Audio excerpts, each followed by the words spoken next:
Bonjour tout le monde, bienvenue dans cet épisode numéro 2 de parenthèses et commentaires avec Lucie, finalement, avec Philippe Guillemant, Lucie Mandeville, avec la vidéo vers une science des émotions. C'est la deuxième partie. J'ai décidé de mettre la vidéo en accéléré. Parce que je vais faire des interruptions, puis il reste quand même un peu plus que la moitié de la vidéo qu'on n'a pas visionnée encore. Donc, on regarde ça ensemble. Donc, je vais partager. Voilà. Tiens, comme ça devrait être pas trop mal. C'est parti. Et donc, on fait une énorme erreur en partant de cette matière pour dire que, par exemple, la conscience est le produit du cerveau. Voilà. Et à ce moment-là, il reste à savoir à quoi correspondent nos émotions par rapport à ces informations. Et là, je vais te laisser de la parole avant de rentrer là-dedans. Puis je t'écoute, puis je reviens à ce que j'expliquais au début. Quand je t'écoute, j'ai le sentiment que la science a pris un grand détour par le matérialisme. Parce que si on revient à l'époque où la science était plus une question de perception, d'observation holistique, tenant compte de nos ressentis, de l'observation de la nature, par exemple. Et quand on l'a enfermé dans le matérialisme, on est pris maintenant à devoir expliquer cette subjectivité de l'expérience. Alors, je te ramène à la psychologie. Le détour qu'on a fait, nous, c'est en psychologie humaniste, on a considéré que l'expérience subjective de la réalité est plus importante et plus déterminante dans le cheminement d'une personne que la réalité elle-même. Et c'est avec cette perception, cette expérience qu'on travaille. C'est un peu ce que tu dis quand on parle de conscience. On parle, nous, en psychologie, par exemple, bien que les termes conscience et inconscience, on les utilise, mais on va parler d'expérience. Une expérience qui est plus de l'ordre du terme connaître. Connaître, c'est naître avec, c'est-à-dire... Déjà, connaître, naître avec, c'est du langage des oiseaux. Fait que, c'est du langage des oiseaux, ça vaut ce que ça vaut, Lucie. Tu sais. Être impliqué dans cette connaissance, dans cette relation que j'ai avec la réalité. Alors, c'est très intéressant de présenter les choses comme moi, je le vois vraiment comme une bête qui essaie de se débattre parce qu'elle est liée à ces dogmes-là dont elle veut se défendre. Et moi, j'ai l'impression que le retour dans l'histoire par rapport aux sciences, puis aussi le pont vers la psychologie peut aider les sciences exactes à sortir de ce détour. Bon, c'est intéressant, tu sais, la bête qui tente de se débattre. C'est intéressant, sauf que ça n'a pas vraiment rapport. D'ailleurs, en fait, je pense que c'est un peu une projection, tu sais, que vous faites parce que étant donné que vous êtes des académiciens, vous essayez comme une bête de vous débattre pour réajuster un peu le tir en ce qui concerne la psychologie, pardon, et puis les sciences dures. Je voulais te faire parler de non-localité puis d'intrication, mais je ne sais pas si je veux te faire parler de ça, mais je réalisais que les émotions, comme la conscience, c'est un exemple de ces deux phénomènes-là dont vous parlez en physique, c'est-à-dire que imagine qu'on est deux personnes qui se rencontrent et on éprouve une émotion. Lorsqu'on se sépare, cette émotion peut rester bien vivante en nous. OK, ça c'est tout à fait vrai. Mais c'est pas une affaire quantique, c'est pas nécessairement une affaire de non-localité, c'est de la résonance harmonique, en fait. La résonance harmonique, c'est-à-dire que notre conscience, la conscience est large, est très, très large. Par exemple, moi, je faisais des exercices avec une de mes copines, c'était des rendez-vous télépathiques. Rendez-vous télépathiques, elle avait tendance à partir en voyage, et puis je disais, OK, tel jour, à telle heure, je vais t'envoyer un rendez-vous télépathique. Et puis, t'es rendu où? T'es rendu au Costa Rica, je crois. Au Mexique? Non, au Costa Rica. Elle était au Costa Rica, moi j'étais au Québec. Et puis, à telle heure, puis j'ai même calculé le décalage horaire, parce qu'il y a un petit décalage, là, je pense que c'est 1 heure de différence avec le Costa Rica. Et puis, j'ai dit, je passe 1 heure, tu sais, je passe 1 heure à penser à elle. Tu sais. Puis c'est une personne que j'aime, c'est mon amoureuse. Donc, c'est les émotions qui viennent transférer la capacité cognitive, qui viennent, en fait, c'est comme si les émotions, c'est l'onde porteuse. En télécommunication, on voit ça, tu sais. On a le signal audio, puis on a l'onde porteuse là, qui transporte ce message-là. Tu sais. Donc, c'est un peu ça. L'onde porteuse, elle part du cœur, puis elle s'en va partout. Elle s'en va à distance. J'ai même été en téléconférence télépathique une fois dans ma vie avec mon père et mon frère dans une situation assez particulière. Je pense qu'on était tous les trois dans une espèce d'épiphanie, c'est-à-dire un état d'éveil. Un état d'éveil, de prise de conscience spirituelle. Et puis on était, à ce moment-là, on était bien, bien connectés. Tu sais. Là, aujourd'hui, il y a des liens qui ont été coupés, mais bon, ça, je vais garder ça pour une autre fois. Je trouvais que ça illustrait bien l'intrication, tu vois. Oui. Et l'émotion. Il y a un lien. L'émotion, en psychologie, on dit que l'émotion qui est reliée à un fait qu'on a vécu dans le passé, c'est l'expérience qu'on a et le souvenir qu'on a de ce qu'on a vécu. Oui. Il perdure à l'intérieur de nous, non pas la réalité, puisque le passé est passé, mais seulement le souvenir de ce qui s'est passé, de cette rencontre-là. Et quand l'émotion revient, si je pense à toi, par exemple, j'ai le souvenir de toi, de cette rencontre que j'ai eue, l'émotion revient et elle est bien vivante, elle est à l'intérieur de moi, elle est perçue comme une expérience subjective, justement. OK. Bon, fait que tu as raison sur la question de l'émotion. L'affaire, c'est que c'est pas un souvenir, c'est que tu es directement en communication. C'est télépathique, c'est instantané. Là, puis tu es en connexion réelle avec la personne. Tu n'es pas dans une projection, tu n'es pas dans une... c'est de la résonance harmonique. Il n'y a rien de quantique dans ça. Ça se fait naturellement. Un peu comme des cordes sympathiques. Des cordes sympathiques qui vont vibrer ensemble, qui vont être à l'unisson. Et puis ça, c'est l'espèce de non-localité, si on veut. Mais moi, j'appelle ça de la résonance harmonique. Désolé, j'utilise peut-être pas les mêmes termes que vous. Mais il serait peut-être temps aussi de changer certains termes sans tomber dans la novlangue, parce que résonance harmonique, disons que c'est beaucoup plus ancien, puis d'aller chercher aussi dans des concepts beaucoup plus anciens. Alors, je trouvais que là, il y avait des ponts à faire entre l'expérience subjective, la réalité et l'intrication. Attends, mais... Vas-y. Tu veux que j'en parle? Oui, si tu veux. On va très vite là. Les émotions. Donc, c'est un des deux pôles de la conscience. On va dire la conscience, c'est d'un côté le mental qui est lié à l'espace. Et les émotions qui sont liées au temps, ce sont des vibrations, les émotions. OK. Wow. Le mental lié à l'espace, puis les émotions liées au temps. Ça n'a aucun rapport. Déjà, l'espace-temps, c'est une seule et même dimension. Ça, je vais l'expliquer un petit peu plus tard. Là. Et les émotions seraient liées, bon, je fais un raccourci, aux vibrations de l'espace hors du temps. L'espace ne serait pas de l'espace, je disais tout à l'heure, les physiciens ont détruit l'espace. L'espace est non local, il est trouvé, il est pixelisé, il est en vibration, etc.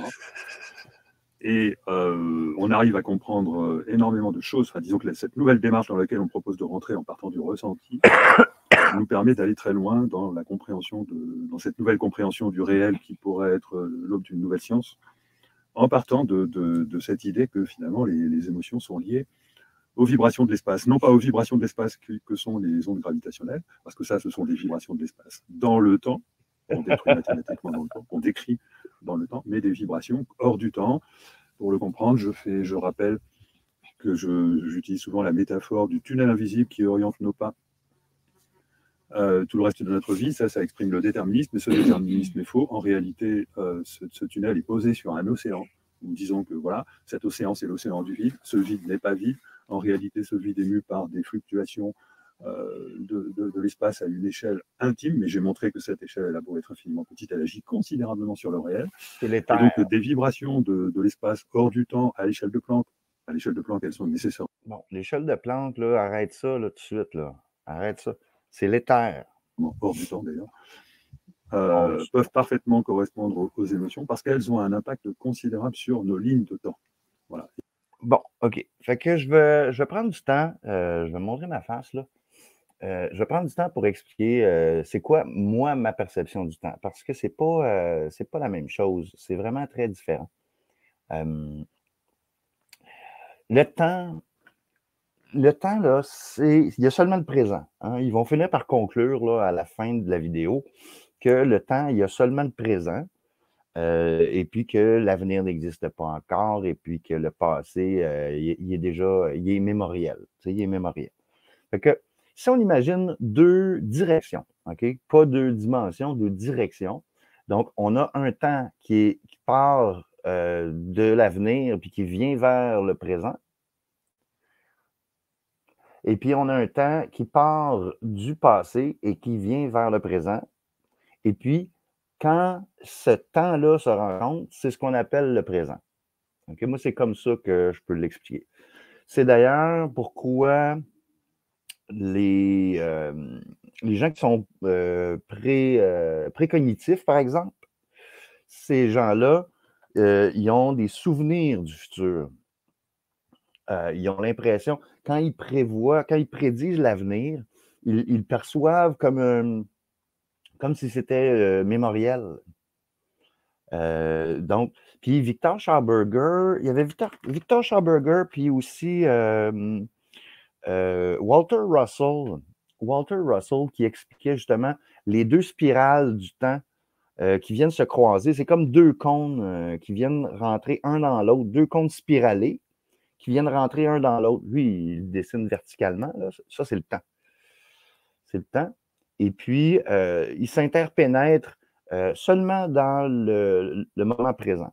Fait que dans le moment présent, c'est toute la réalité. Fait que toute la matière est là. Tout le monde matériel est toujours dans le moment présent. Tout ce qui est réel, toute la réalité est dans le moment présent. Elle est probablement dans le moment futur, là, mais ça c'est juste une façon linéaire de voir les choses, alors que c'est pas linéaire. C'est pas linéaire. Donc, quand tu dis en dehors du temps, c'est pas en dehors du temps, c'est à l'intérieur du temps. Puis ensuite, là, tu dis que l'espace, tiens, on va parler de l'espace. Tu dis que l'espace, c'est le domaine du mental, de l'esprit, finalement. Bon, mental puis esprit, il y en a plusieurs sortes, il y a plusieurs degrés, là, tu sais. Je ne me rappelle plus. Je pense qu'en Inde, il y en a 4. Quand tu dis mind, ça veut dire 4 choses différentes, là, tu sais. Fait que mind, manas, buddhi, il y en a, je ne me rappelle plus c'est quoi les termes, là, honnêtement, là. C'est pas grave. C'est pas grave, on va continuer. Fait que l'espace, c'est les 3 dimensions de l'espace. Bon, les 3 dimensions de l'espace, c'est la longueur, la largeur, puis la hauteur. Ou la profondeur, si on veut. Fait que ça, c'est si on imagine qu'on est dans une espèce d'univers cartésien et infini. C'est comme si on était sur une feuille quadrillée. Tu sais, on est sur une feuille quadrillée, sur un cube, dans un cube quadrillé en 3 dimensions. Là, tu sais. On est dans un gros cube quadrillé, puis toutes les trajectoires se font dans un cube quadrillé. Bon, si on prend notre feuille quadrillée ou notre cube quadrillé, puis qu'on le plie, tu sais, qu'on le plie en deux. Bon, ou qu'on prend, par exemple, nos coordonnées géographiques, notre longitude, notre latitude et notre altitude, on va se rendre compte que, étant donné que la Terre est ronde, toutes ces dimensions-là sont recourbées sur elles-mêmes. OK? Donc, la longueur puis la largeur, ils forment une sphère. Hein? Ils forment une seule dimension, finalement. C'est une dimension qui s'appelle la surface.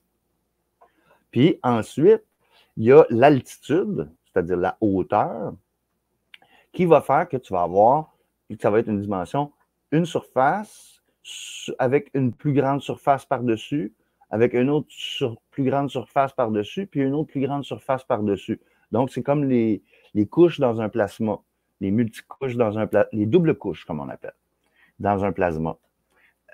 Donc, selon moi, c'est seulement 2 dimensions.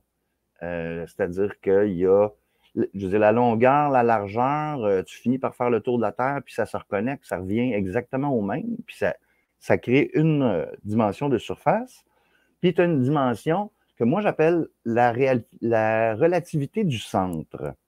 C'est-à-dire que ce que vous appelez la gravité, moi, j'appelle ça une différence de potentiel entre le centre d'une planète ou de n'importe quoi Ça peut être entre le centre d'un atome et puis tous les phénomènes extérieurs. Donc, il y a des couches électroniques, il y a des couches, de la différence de potentiel qui se fait, qui se crée.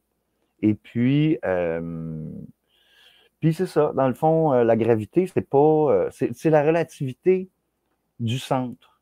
Si tu vas sur une planète très lourde, ça se passe d'une certaine façon. Sur une autre planète, ça se passe d'une autre façon. Puis sur une planète qui est active de façon électromagnétique, donc idéalement une planète qui a un noyau en fusion, qui a un champ magnétique, qui a une magnétosphère, c'est ça, c'est la relativité du centre qui décide un peu des phénomènes qui vont se produire dans telle couche électronique, puis dans telle autre couche électronique, puis dans telle autre couche électronique. Même à l'intérieur de la Terre, parce qu'il y a des échanges électriques à l'intérieur du magma terrestre. Donc, voilà, ça c'était mon explication. On va écouter le reste. Je vais les remettre en gros quand même, comme ça, avec leur belle lumière. Voilà. Et à partir de là, on peut créer le lien, on peut faire le lien entre les émotions et la non-localité, parce que, effectivement, en physique, on s'aperçoit que tous les points de l'espace-temps sont potentiellement reliés par le phénomène d'intrication, et que tant qu'on raisonne dans un espace-temps à 4 dimensions, ce que fait la physique mainstream encore aujourd'hui, bien qu'elle ait découvert les dimensions supplémentaires, mais ça n'est pas encore prouvé, hein. Mais tant qu'on raisonne dans un... Bon, OK. Les dimensions supplémentaires, ça n'est pas encore prouvé. Puis, il y a des gens qui ont des espèces de théories de cordes, puis de supercordes, puis de Bran avec 11 dimensions. Donc, eux autres, leur trip, c'est de multiplier, d'avoir le plus de dimensions possible. Moi, j'ai fait la réflexion inverse, c'est de me rendre compte que, OK, telle dimension est supposément orthogonale, donc à 90 degrés de telle autre dimension, c'est-à-dire longueur et largeur, par exemple. Ça, c'est vraiment simple. Et puis moi, ma réflexion, c'est que non, c'est pas comme ça que ça se passe, c'est que c'est beaucoup plus simple. C'est-à-dire, espace-temps, c'est une seule et même dimension. C'est une seule et même dimension. Ça peut pas. Puis même que, pour le démontrer, tiens, je vais l'expliquer, c'est que si tu prends une horloge atomique puis tu t'en vas la porter sur le mont Everest, puis tu prends une horloge atomique puis tu t'en vas la porter dans la fosse des Mariannes, qui est le point le plus profond en dessous de l'océan, quand tu vas ramener, quand tu pars les chronomètres atomiques au césium, tu pars en même temps. Il faut qu'ils partent en même temps. Et puis, quand tu vas les ramener ensemble, tu vas voir qu'il y a une différence de temps. C'est-à-dire, le temps ne s'écoule pas de la même façon en haut de l'Himalaya, puis il ne s'écoule pas de la même façon dans le fond de l'océan. Puis, c'est même pas en rapport avec la pression, c'est ce que j'appelle la relativité du centre. La relativité du centre.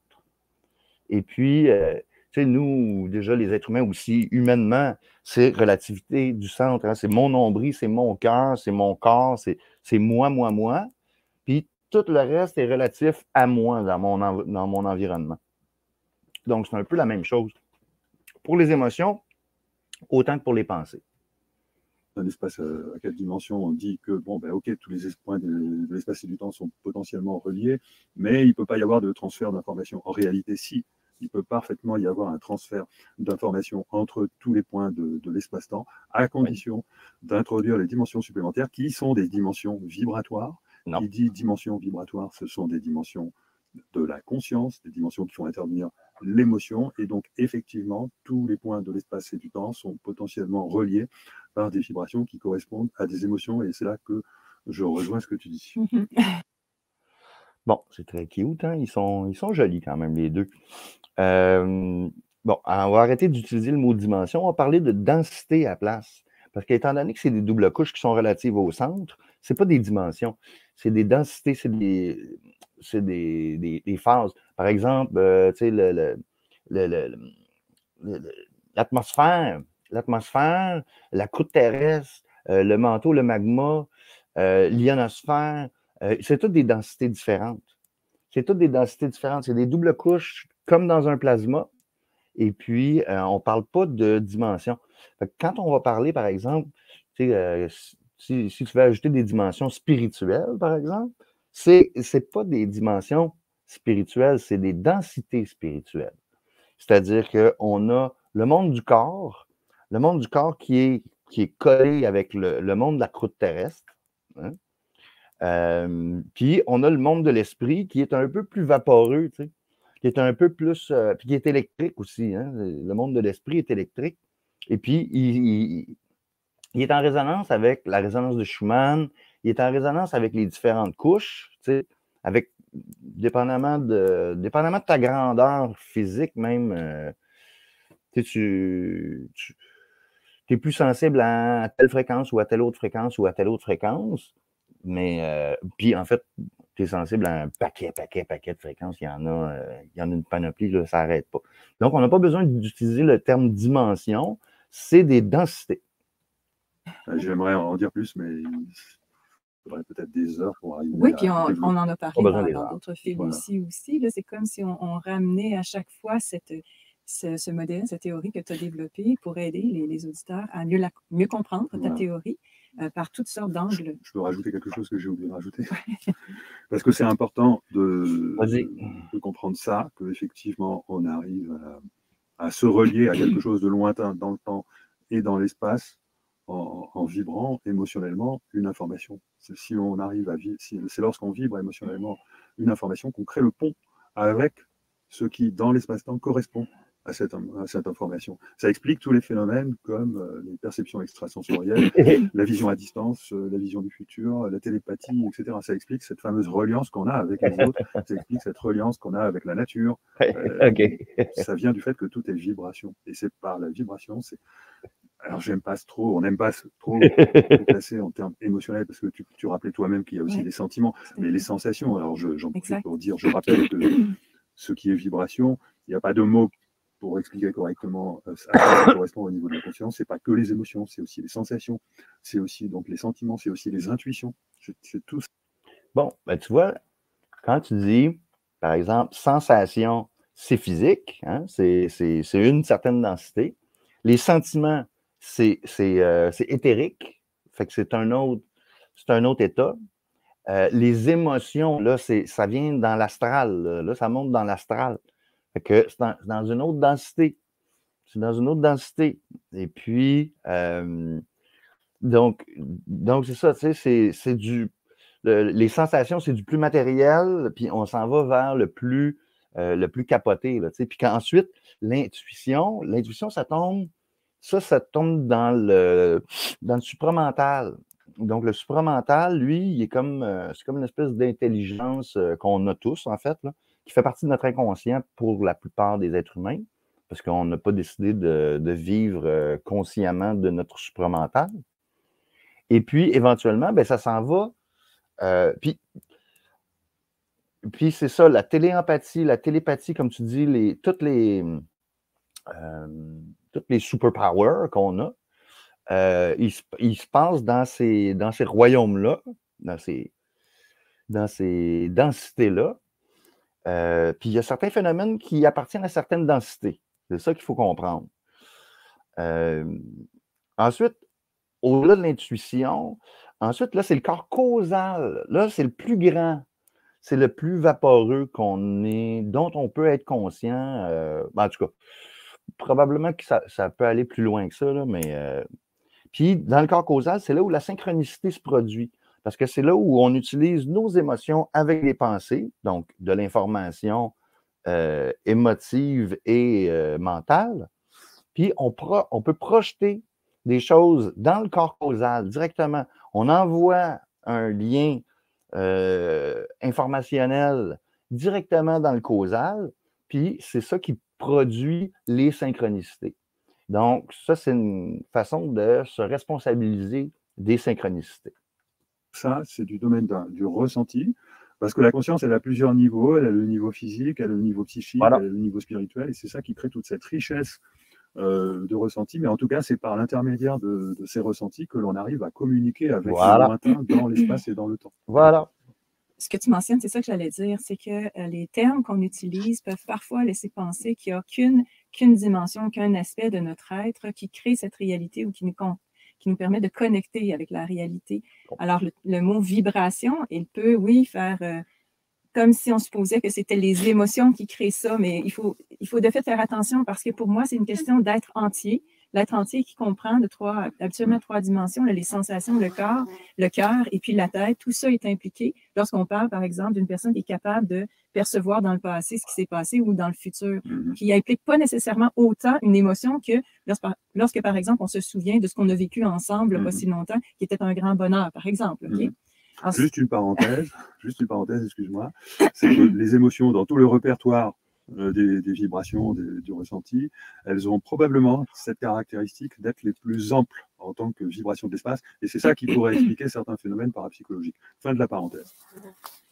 C'est des domaines qui sont à explorer en physique. Hein? C'est vraiment, tu ouvres la porte à des choses qui doivent être étudiées pour percevoir l'impact réel des émotions. Puis je trouve ça important d'y revenir, puis il faudra en parler beaucoup plus longtemps, parce que quand on touche à cette notion-là, ce phénomène-là qu'on vit intérieurement, puis je pense qu'on parle plus de sentiments, en fait, que d'émotions. Ce qui est important à dire, c'est qu'il n'y a pas que des émotions positives. Et embarquer là-dedans, ça peut faire en sorte que les gens ne se retrouvent plus très bien et commencent à devenir obsédés par ça. Moi, tout le temps, je fais attention parce que les émotions, elles sont neutres, elles font partie du vivant. D'ailleurs, peut-être qu'un des pièges dans lesquels on est tombé, c'est de vouloir cesser d'être émotif. Sur un plan public, on s'est retenu à être émotif, on s'est retenu les femmes à être en colère, les hommes à pleurer, par exemple, alors que ça fait partie du vivant. Et peut-être que l'émotion, les sentiments sont un ciment qui fait que l'organisme, l'être humain, peut avoir accès à ses potentialités.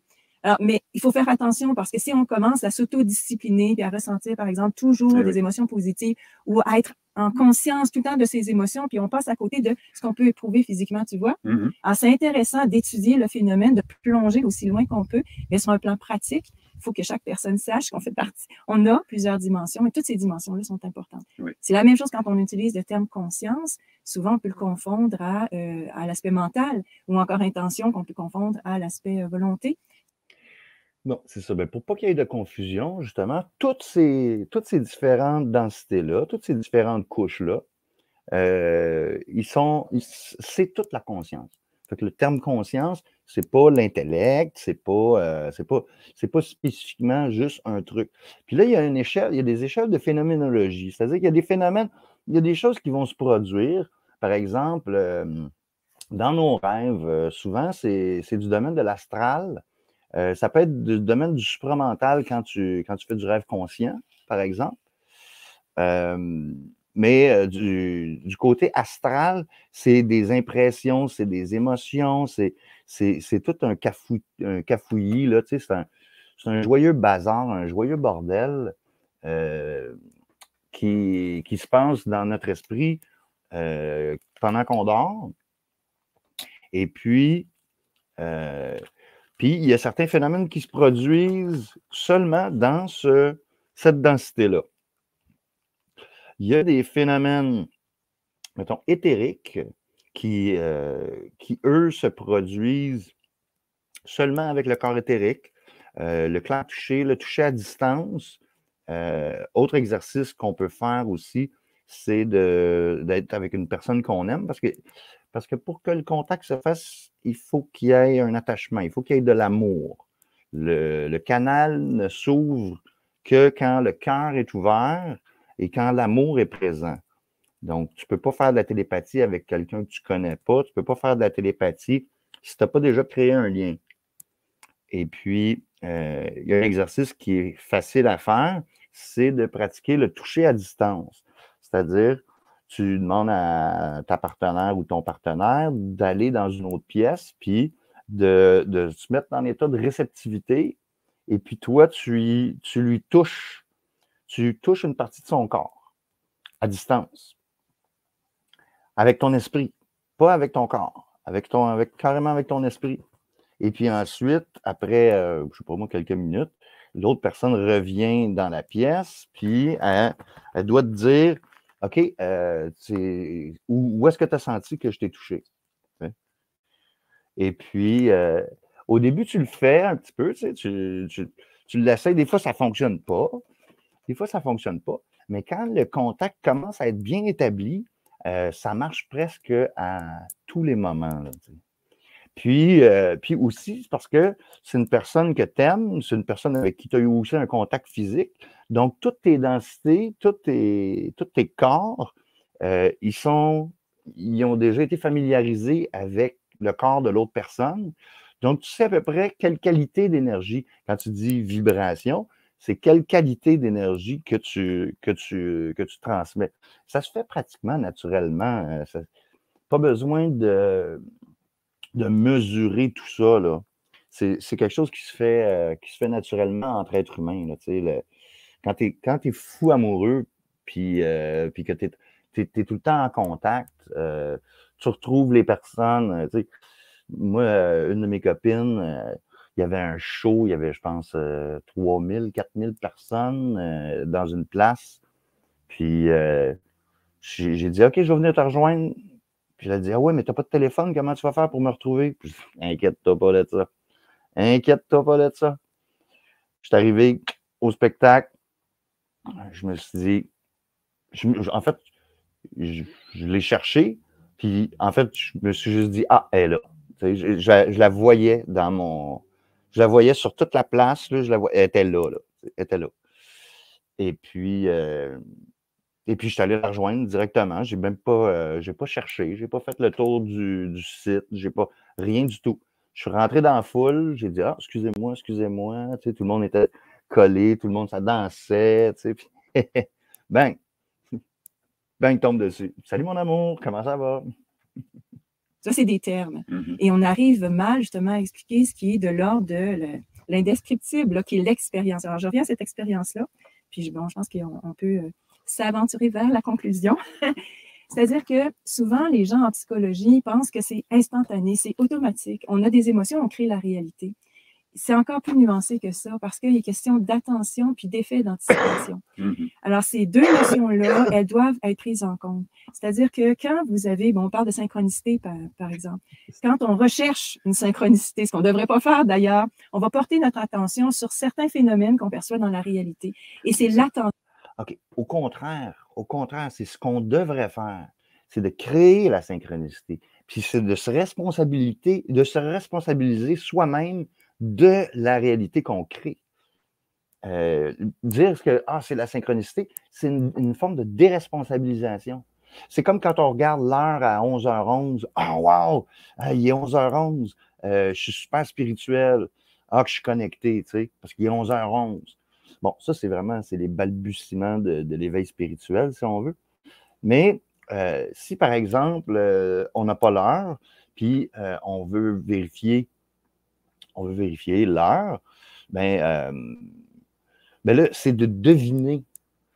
C'est de faire le chemin inverse. Au lieu d'être stupéfait par le fait qu'il soit 11h11, ce que tu fais, c'est que tu dis, ah, il est quelle heure? Il est 9h30, 9h34. Puis là, tu vérifies. Ah, non, il est 9h37. Mais là, tu te dis, OK, j'étais pas loin. Puis plus tu fais cet exercice-là, puis plus tu te responsabilises parce que tu es capable de dire le temps. Tu es capable de dire le temps, puis tu as des machines pour le mesurer. Donc, c'est plus la responsabilité de deviner l'heure qu'il est que de trouver que, il est midi 34, wow, 1, 2, 3, 4. Hey, c'est magique, tu sais. Puis là, finalement, tu regardes l'heure à midi 35, tu sais, puis tu te dis, midi 35, puis là, tu te dis, j'ai manqué midi 34, je suis tellement pas spirituel, tu sais. Puis à un moment donné, tu te rends compte que midi 35, c'est 1, 2, 3, 5, c'est la séquence de Fibonacci, là, tu sais. Fait que là, tu te rends compte, finalement, je suis très, très spirituel, tu sais, parce que tu sais, on interprète ce qu'on veut comme on veut. Mais pour ce qui est de la synchronicité, il faut la créer, il faut la faire, puis il faut se responsabiliser de cette création.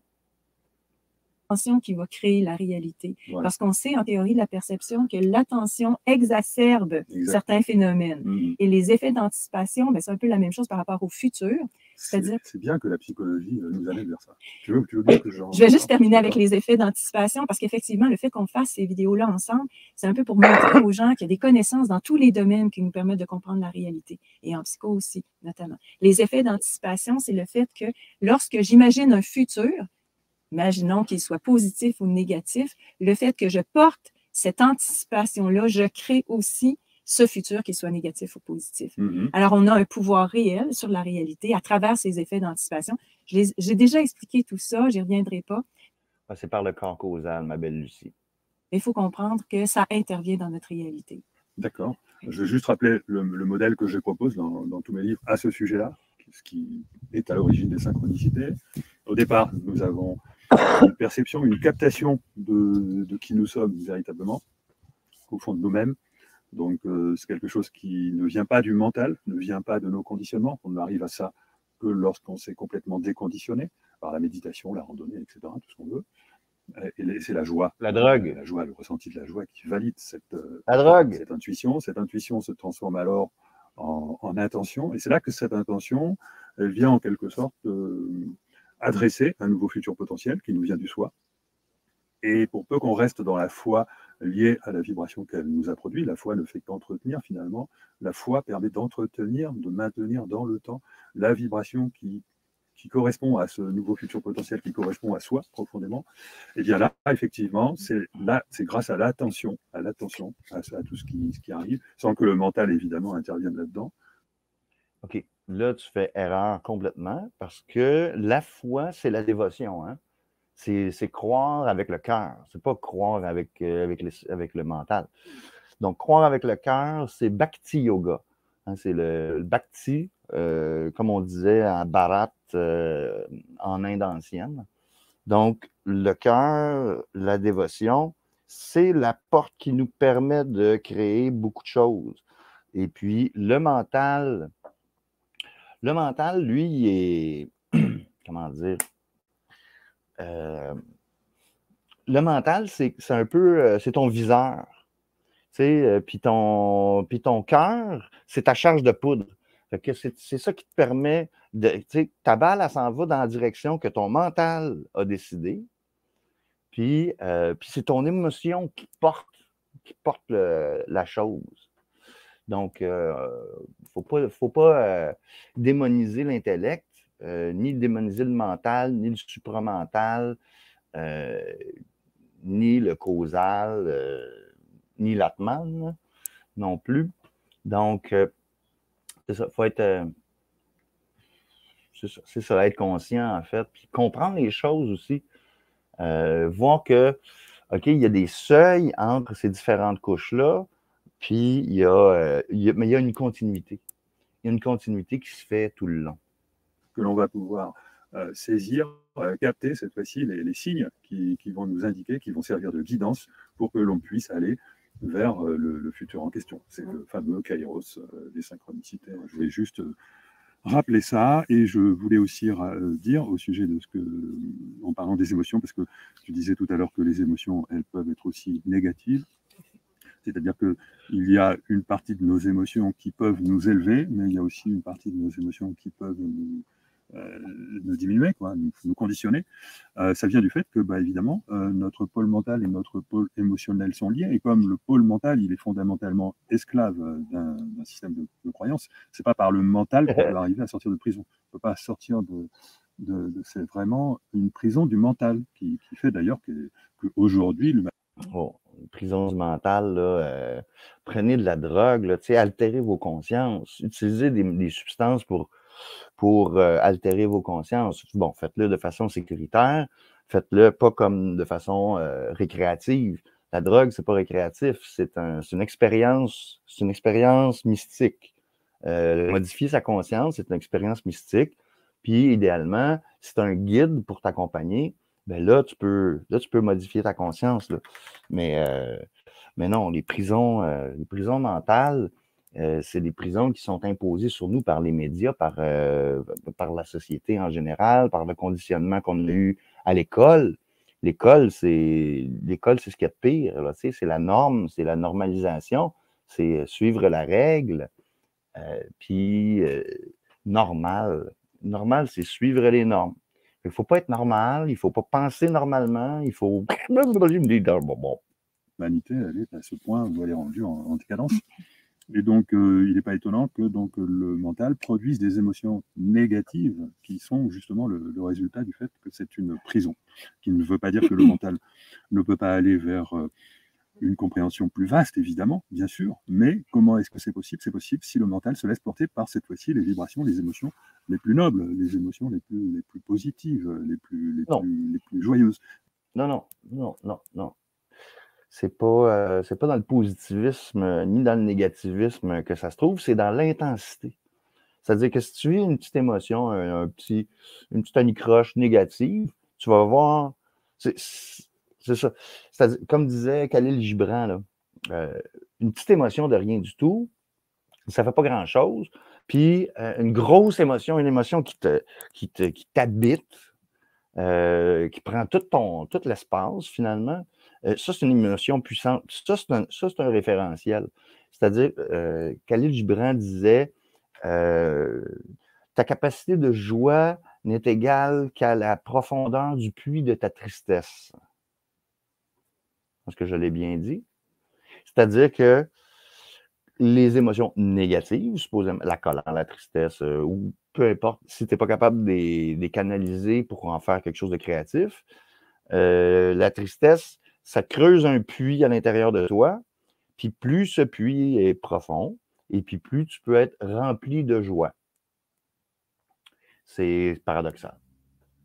Et donc, voilà, moi, je vois pas le mental comme négatif ou positif. Je vois le mental comme comme quelque chose d'absolument fondamental lié à l'ego qui nous permet de nous adapter à une réalité. Mais ce mental est entouré par, et d'un côté, le siège d'émotions qu'il produit, qui sont en général négatives, et d'émotions qui peuvent, au contraire, le tirer vers le haut. Je pense qu'on n'en finirait plus de reprendre le modèle qui a inspiré beaucoup des gens qui t'ont écouté, Philippe, qui est porteur de la notion de joie. Mais on n'en finirait plus aussi d'apporter des nuances à ce modèle-là pour qu'il ne devienne pas prescriptif, parce qu'à chaque fois qu'on dit c'est comme ça, on oublie que la réalité du vivant est beaucoup plus complexe et qu'il y a l'être humain qui éprouve, oui, des sentiments, des émotions positives, négatives et beaucoup plus nuancées que ça, là, des pensées, tout ça, et qu'il y a une acceptation de ça qui libère aussi. Oui. C'est pas de dire on doit, par exemple, éprouver la joie, c'est que l'être humain, en contact avec la réalité, éprouve des émotions qui sont connectées à des pensées. On ne sait pas si souvent c'est la question de l'œuf ou la poule. C'est relié nécessairement. Il y a eu toute une science développée autour de la thérapie cognitivo-comportementale. Et puis bon, il n'y a pas de réponse à ça. C'est lié. Notre être est lié, relié. L'intérieur, nos dimensions sont reliées, puis on est relié à la nature comme aux autres. C'est bien important, je pense, on avait une notion en psychologie de développer le témoin en soi pour être un témoin sobre, pacifique, qui prend tout ce qu'il vit comme expérience et le transforme en quelque chose qu'il veut, qu'il désire, qu'il aime, qui est... Bon, ton témoin, c'est le supramental, en fait. C'est d'avoir fait un deal, d'avoir fait un pacte avec ton inconscient. C'est-à-dire que ton inconscient, toute une partie de ton inconscient, de l'inconscient, même de l'inconscient collectif, tu fais un pacte avec, puis tu dis, regarde, on travaille en équipe. Moi, je suis pas capable, mon conscient n'est pas capable d'être conscient de toi, mais tu travailles pour moi. Tu sais, on travaille ensemble, en fait, on travaille en équipe. Puis c'est comme ça que le supramental se forme. C'est-à-dire que le supramental, il est semi-inconscient, tu sais, il n'est pas tout le temps... C'est un peu comme le super-ego. Tu sais, c'est le super-ego, ça se rapproche un peu de la notion du super-ego, dans le sens que le super-ego, ça comprend les vibrations plus hautes, là, si on veut, là, on va appeler ça comme ça, parce que c'est votre terminologie. Sinon, ça comprend aussi les émotions et les vibrations plus basses, là, les trucs physiques, là, corporels. Positif, c'est le terme qu'on veut utiliser et qui le rend plus heureux. On pourrait résumer ça comme ça. Alors, je pense qu'on a parlé assez longtemps. Ouais. Il faut s'arrêter à un moment donné et puis ça peut être là, à moins que tu veuilles rajouter quelque chose. Non, c'est correct, on va arrêter là. On va arrêter là. Moi, je vais terminer ma vidéo. Donc, je vais cesser le partage. Je remercie tout le monde d'avoir été attentif. Il faut comprendre que il y a un aspect générationnel aussi, puis un aspect d'expérience mystique dans la vie. Bon, OK, moi, on peut dire que, tu sais, je le cache pas, là, j'ai utilisé des substances pour modifier, pour altérer ma conscience. Déjà, juste un petit verre de bière, c'est bien correct. Parce qu'à un moment donné, quand tu l'altères trop, ben là, tu vas trop loin, puis bon, voilà, c'est moins fun. Et puis, ça reste des expériences. Ça reste des expériences, et puis ça te donne une perspective plus large sur ton environnement, sur la société, sur les gens qui t'entourent, sur tes propres émotions, parce que quand tu es dans un état de conscience altérée, tu n'as pas les mêmes émotions, tu n'as pas les mêmes peurs, tu n'as pas les mêmes appréhensions, tu n'as pas la même perception du temps.